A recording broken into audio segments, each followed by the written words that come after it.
What up, Puck Squad? Coming at you with a quick roller tutorial with one of the best roller throwers that I know, actually, in Jimmy Disc Golf. He is a Prodigy Street Team sponsored player, and I swear throws some of the best backhand rollers that I've seen. I'm gonna let him give you guys some tips and kind of show you how to throw a backhand roller, so enjoy. First and foremost, I get a lot of questions about what is a good roller disc, and the answer to that question is the same as what is a good disc golf disc. So I'm going to tell you guys about a few of my quote-unquote roller discs, but realistically they're all good. They move very similar to the way that they would in the air. For some of the shorter forehand rollers, I'm throwing an H3 V2, which is kind of a little bit flippy. And the reason for that is because as it comes out of my hand, it's going to flip from the spin out of my hand before it gets to the ground. So from there, I'm going to be starting those a little bit more outside.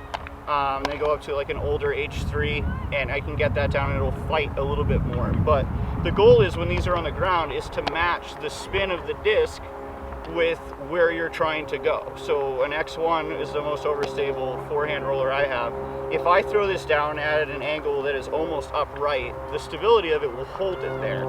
So if I have a right to left wind that's going to hold it up and I throw a forehand roller down with it, it's going to fight back against the wind. So I can get the wind to hold it up like a sailboat if I put it on its side properly. And that's really what I'm trying to do out of the hand. For some of the backhand rollers, typically a flippier disc is going to be easier to learn them with, because it's very unnatural to be throwing over your shoulder and to get the forward momentum on a backhand roller. A lot of people will throw an ante that kind of goes up, and if they have the wrong stability of the disc, it's just going to kind of seesaw out. The key is going to be to get a lot of spin on it and to be able to match that with where it is at the ground. So the flippy ones, if you throw them at here, you know, they're going to, by the time they get to the ground, they're going to be down. Whereas if you have like a more overstable disc, you can put it down and it's going to slowly get there, and then if you get it there, the time it's on the ground, it's going to ride up from here towards the flight plate and then fall over. So any roller, whether it's going forehand or backhand, is going to fight towards the flight plate, and the more overstable it is, the longer it's going to take to get there. A forehand roller motion is very similar to football or baseball, and a lot of people end up throwing it. But if you don't have spin when it hits the ground, it's really not going to go that far.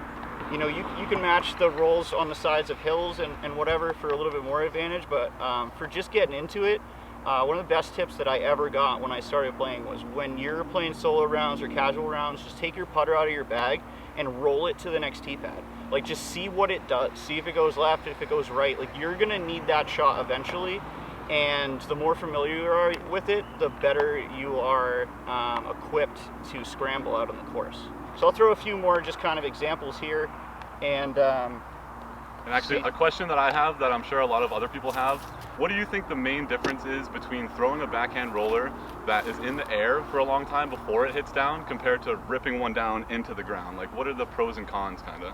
So that's actually a really good question. The part about rollers is that a kind of like a beginner roller is going to have one flight path, whereas a more advanced roller will have two. So you can throw half of your shot in the air if you're good enough to control your spin from your hand. Say you're in an open field like this here, and you can throw it 150 feet out of your hand, backhand or forehand, and get it to touch down.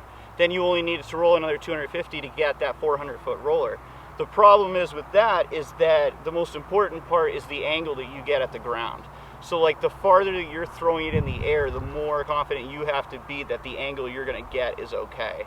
And then even in the best circumstances, the longer it's in the air, you have the potential to get like a really bad first bounce, or have the edge catch like the wrong part of something as it comes in.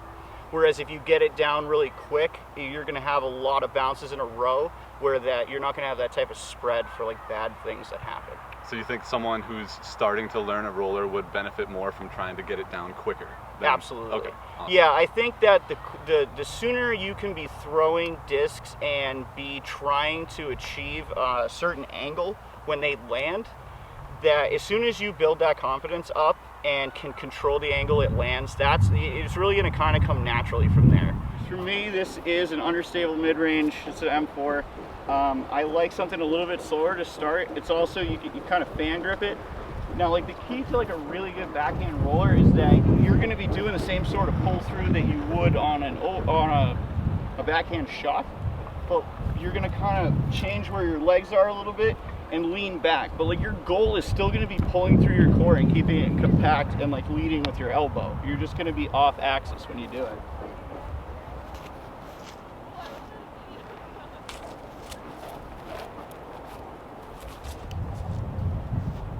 Dude, the wind is so good for backhand rollers right now, it's insane.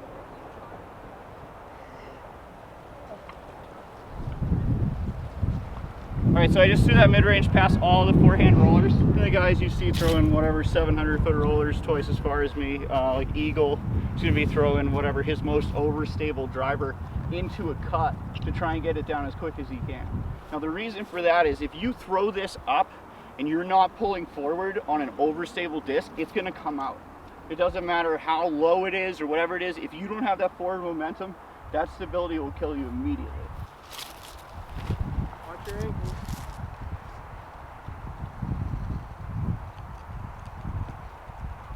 No! So I'm going to start this one on the left, have it come over to the right, and then go back that way if the wind doesn't ruin it.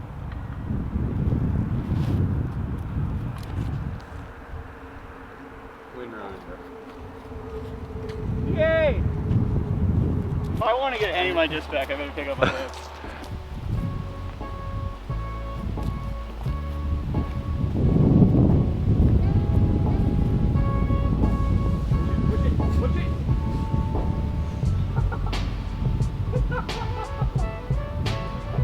Hey, it's over to the parking lot. I just like really far past.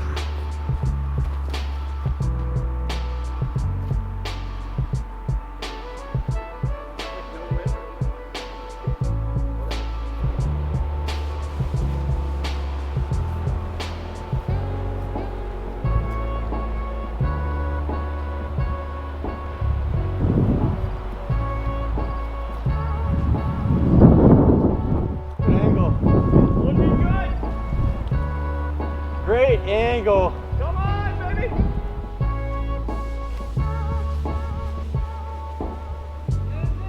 Uh-oh.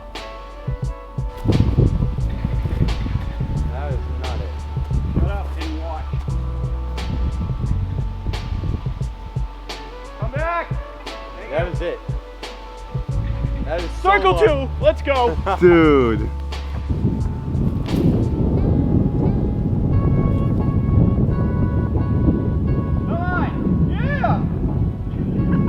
Nice shot. All right, so that's everything we got, guys. If you have any questions for Jimmy, drop them in the comments. I'll have him sort through the comments and answer any questions that you guys may have. But hopefully that helped you out with some extra rollers. Hey, thanks for having me on your daily disc golf. Yeah, man. Thanks for coming out. That wind is nice for rollers. Perfect. That's a really good example of what happens out of the hand.